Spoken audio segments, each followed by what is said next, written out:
Всім привіт!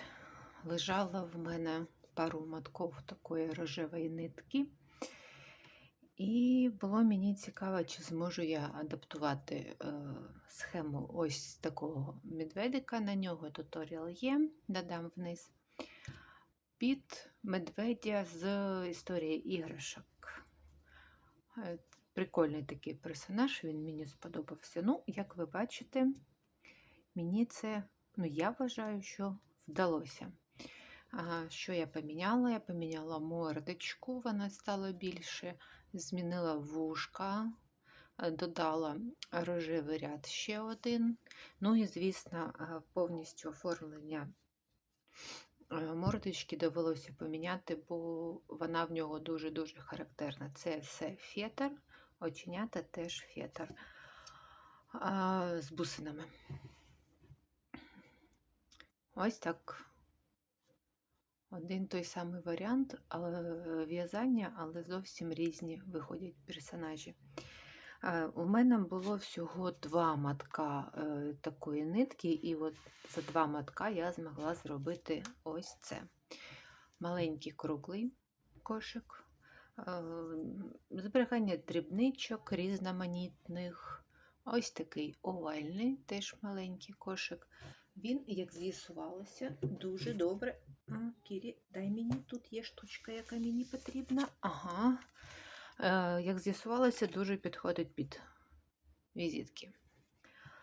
Підвісний кошик.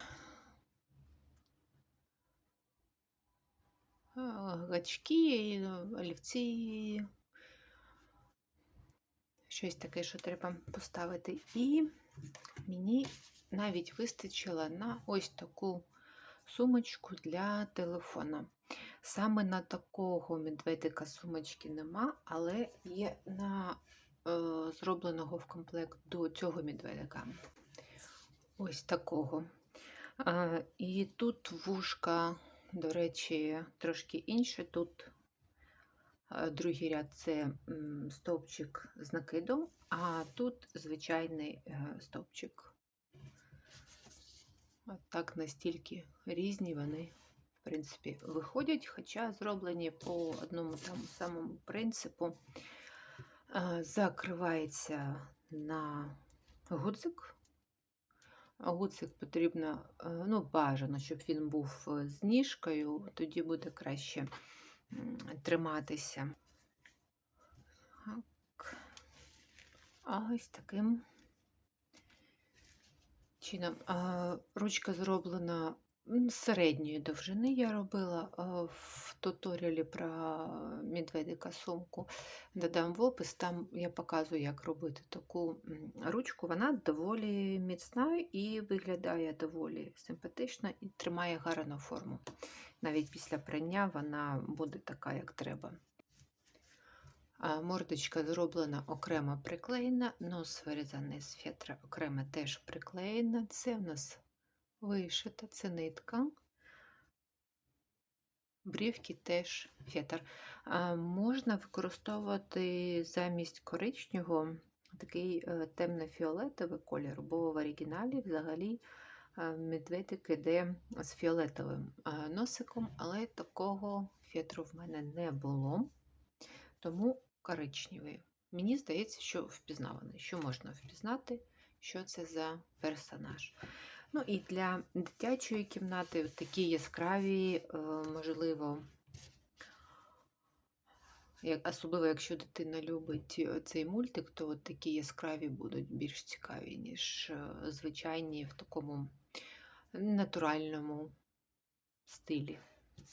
Я ще сама не пробувала, як цей комплект виглядає на поличці. Такий яскравий. Так, а це якщо звичайний. Ну, навіть не знаю. Так, такі яскраві, прям повністю мультяшні. Я роблю доволі рідко, і мені самої дуже незвично дивитися на таке яскраво рожеве. Але якщо хтось є фанатом, наприклад, цього мультика, то можна отримати ось таку яскраву колекцію. Забула сказати, я сказала, що на всі ці 4 вироби пішло 2 моточка ярнард макраме, і оцей ще додатковий колір був. Ну, там буквально трішки, там може грам 20 пішло. І це був гачок номер 3. А якщо в мене з'являться ще якісь ідеї персонажів, ви це обов'язково побачите, бо цей експеримент мені сподобався. Всім па-па!